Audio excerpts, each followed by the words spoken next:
On this episode of Japanese Gaming Weekly, we'll take a look at a few games rumored to be coming to the West, check in on the Eiyuden Chronicle Kickstarter, and blast through a bunch of fighting game announcements. And if you want to stay up to date with all the latest news in Japanese gaming, make sure you're subscribed so you don't miss anything.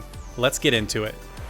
First up, we have the potential leaked announcement of Dragon Quest X for the West. Now, this was found by Twitter user So Ethereal, and they found a listing on Austrian retailer Gameware for Dragon Quest X for PS4 and Switch. Now, for those of you who don't know, this is an MMO that never made it outside of Japan, and I guess they figured they'll never bring it out here because, well, the audience for Dragon Quest isn't as big as it is in Japan, so enough people might not be interested in it. But what makes this potential leak interesting is that in 2018, Dragon Quest producer Yu Miyake said that an offline version for Dragon Quest X would be the only way they could possibly bring it out to the West. So now, if this is indeed Dragon Quest X coming to the West, I feel like this will be an offline only version. I have no idea how that's going to work. They haven't really gone into more details, and really, I've never even looked at a ton of gameplay for Dragon Quest X, so I don't really know how that's even possible. It sounds like they'd have to do a lot of work, but keep an eye out for this one. It could be interesting.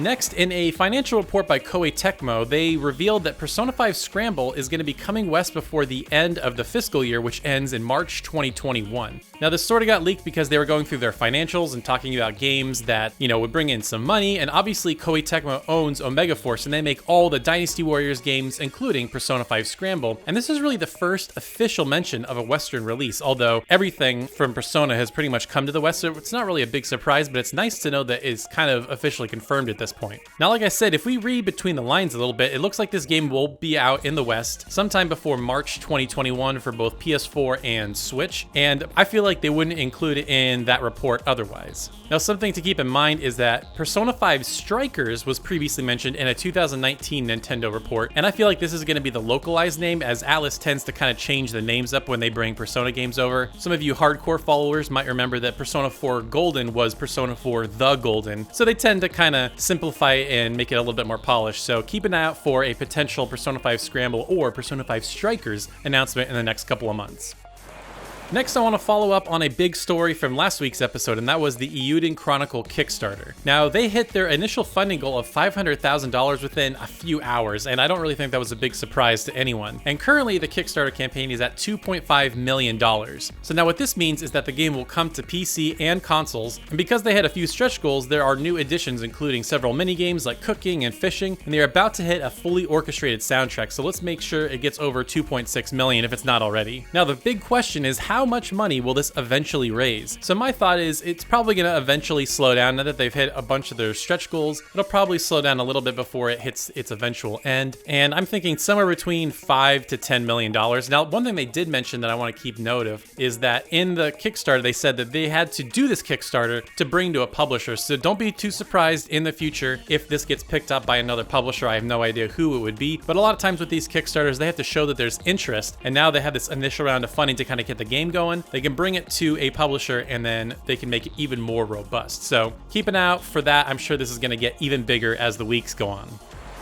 Next, NIS America announced that Disgaea 4 Complete Plus will be coming to PC. So it'll be coming to Steam, and it's also coming to Xbox Game Pass for PC if you own that service, or if you're a part of that service. And one interesting thing that I saw is that it's going to include a map editor in an update in 2021. So I don't know if that was ever in any of the console editions, but that's pretty cool. I don't think I've ever heard of that for any of the Disgaea ports. So if you're a big strategy RPG fan, a big Disgaea fan, and you want to trade maps with your buddies, then hey, here's your opportunity to do that.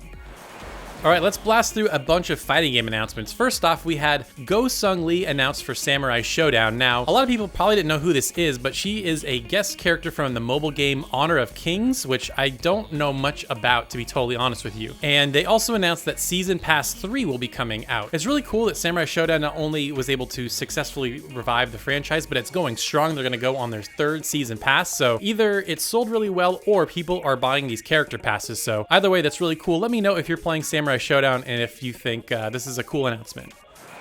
Next up, in Guilty Gear Strive, they announced two characters. One original character named Nagori Yuki. He's this big guy that's a vampire, wears a cool mask, has a big sword. And they also announced that Leo Whitefang is coming to Guilty Gear Strive. And they also confirmed that the game will be releasing spring 2021. And on top of the already confirmed PS4 and arcade ports, they also announced that it's coming to PC and PS5. And they also announced that the next character announcement will be coming in October. So for you big fighting game fans out there, keep an eye out for that.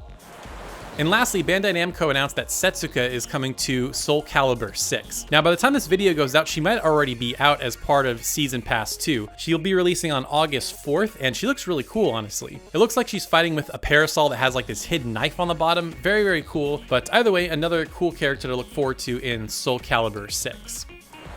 Alright, for this week's release date roundup, we really only have one game, and that's Phantasy Star Online 2 coming to PC on August 5th. Now, obviously this game has been on Xbox, and it's kind of been in a beta form for a while, but it is officially coming to Steam specifically, it looks like, on August 5th. And to celebrate that, there's also going to be a lot of, Valve-themed costumes, like in Half-Life and Team Fortress 2 and stuff like that. So if you like both of those franchises and you've been wanting to splice them together, then, well, here's your chance.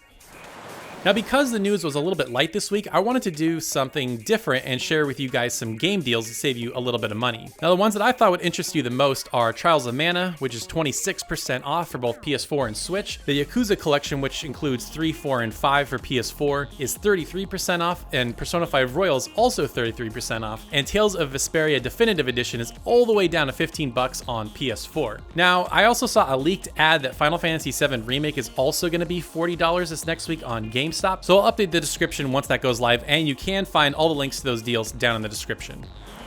Now, if you've been waiting on a deal for Final Fantasy VII Remake and have not played it yet, you definitely want to check out my review so you kind of get an idea of what you're in for. And once you get a chance to beat the game, or if you haven't watched my other videos already, definitely check out all the other Final Fantasy VII Remake content that I've been doing, like my spoiler cast, what I think is going to happen part 2, and so much more. And if you like this format, make sure you're subscribed so you don't miss any news.